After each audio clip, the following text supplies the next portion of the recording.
Bali ngayon ititest natin ang bagong product ng Coinbox Computer Center, itong e-loading machine. Pero ang maganda dito, meron na po siyang bills payment. Ayan po. Ayan.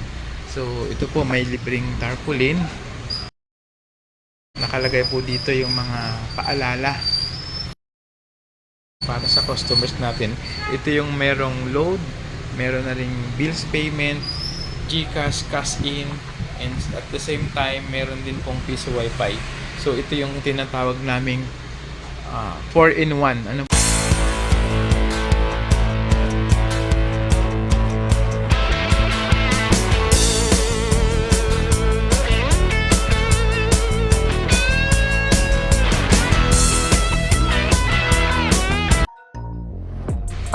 magte-testing tayong magbayad ng bills. Ano ang ating ibabayad ay itong Asian Vision, itong Cat P, ano, na may internet. At nakahanda na rin po ang mga bills na ihuhulog during payment. Ano po? So ito po ang i-input namin. Ito po yung account number at account name. Ayan, pero sinulat ko na rin po para sigurado. Mas maganda yung nakahanda po tayo, no? So sisimulan po natin, press natin ang bills payment. Yan, bills payment. Ayan. So makikita natin andito yung mga billers na partner po nitong ating machine. Pero mas madali po, may category po dito, internet and cable, credit cards, marami po yan. Pero easiest way is to search kung alam mo po yung iyong biller partner. Ano po, this time ang atin pong babayaran ay ang Quezon Cat B, pero ang biller name po niya ay yung Asian Vision. So paki-type mo dyan sa search ang Asian Vision. Asian lang pwede na eh.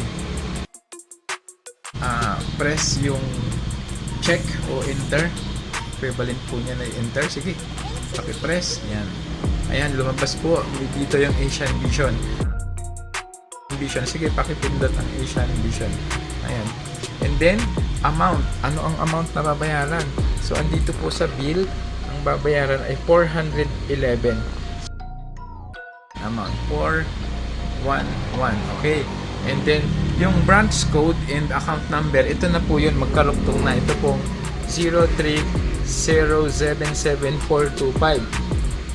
So ayan po yun, no? So paki-press mo sa ating branch account and branch code.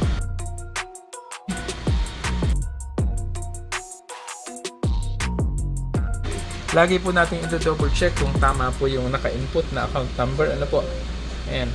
So, and then account name, ipasok mo yung account name. Siguro pwede na yan, no?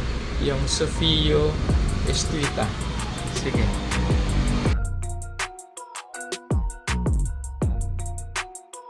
Then natin i-proceed, press green, yan yung ano, enter, proceed, sige, go. Ayan. Okay, andyan po, lumabas na po yung pay now. So kapag pinindot na po yung pay now na yan, immediately pwede na pong mag-insert ng ating payment. Ano po? Ayan, okay. So paki-press ang pay now. Ayan. Dito nakakonect. Ayan. So nung pinindot po yung pay now, ito na po yung lumabas. So ibig sabihin, hinihingi na po niya yung payment. So sige, pakipasok na lang ang 100 pesos. Ayan, tinanggap na. Kuha ka ng another 200 doon na. 200, pahiram muna ako.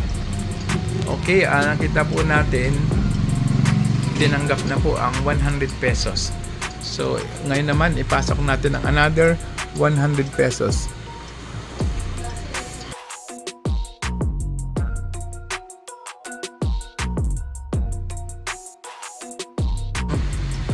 Okay, bali 200 pesos na po. Ayan, so okay, 400 pesos na po yan. Then, coins naman. Isang bagong 5. dito sa kanan na coin slot. Sa kanan.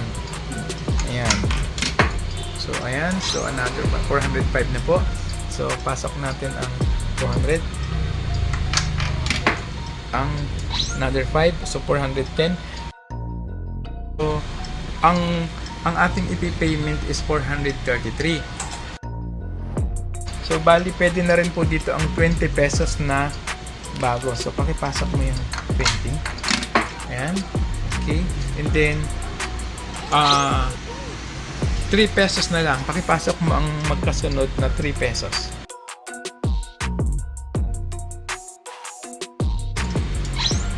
Okay, 2 pesos na lang. Okay. Ayan. Okay, kita natin nag-process na po ang payment. Ayan na po. So, maliwanag po, no?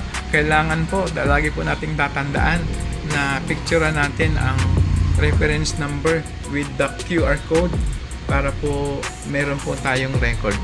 So, yun lamang po mga ka-e-load at maraming salamat po.